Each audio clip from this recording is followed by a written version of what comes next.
ಅಲ್ಲ ಈ ಮನೆಗೆ ಕುಡಿತೀರಿ. ಹ್ಮ್ ಹ್ಮ್ ಹ್ಮ್ ಹ್ಮ್ ತಮ್ಮ ಹೆಸರು ಏನಂದ್ರೆ ಗೋಪಾಲ್ ರೆಡ್ಡಿ. ಗೋಪಾಲ್ ರೆಡ್ಡಿ. ವಯಸ್ಸು 74. 76. 76. ಒಳ್ಳೆ ದೊಡ್ಡವ್ರಿ, ಹಿರಿಯರು.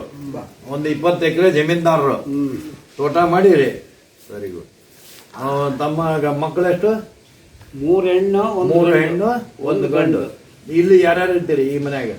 ನಾವೆಲ್ಲ ಇರ್ತೀವಿ. ಅಲ್ಲ, ಮಕ್ಕಳು ಯಾರ್ಯಾರು ಇರ್ತೀರಿ? ನಾವು ಮಗ ಸೊಸೆ. ಹೆಣ್ಮಕ್ಳು ಹೊರಗೆ ಕೊಟ್ಟಿರಿ. ಹೆಣ್ಮಕ್ಳು ಅವ್ರು ಸುಖವಾಗಿದ್ದಾರೆ. ಸುಖವಾಗಿ. ತಮ್ಮ ಮನೆ ಕುಲದೇವರು ತಿರುಪತಿ ವೆಂಕಟೇಶ. ಅಲ್ಲ, ದೊಡ್ಡ ತಿಮ್ಮರಾಯ. ದೊಡ್ಡ ತಿಮ್ಮರಾಯ ಎಲ್ಲಿ ಅದು? ಅದೇ ಈ ಕಲ್ಯಾಣದುರ್ಗದ ಪಕ್ಕ ಇತ್ತು. ಕಲ್ಯಾಣದುರ್ಗ. ದೊಡ್ಡ ತಿಮ್ಮರಾಯ ಅಂದ್ರೆ ಅದು ವೆಂಕಟೇಶನೇ. ವೆಂಕಟೇಶ. ತಿಮ್ಮರಾಯನ ತಿರುಪತಿ. ಇಬ್ರು ಅಣ್ಣ ತಮ್ಮಗಳು. ಅಣ್ಣ ತಮ್ಮ.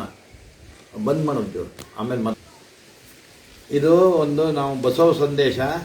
ಇಲ್ಲಿ ಮಂಜುನಾಥ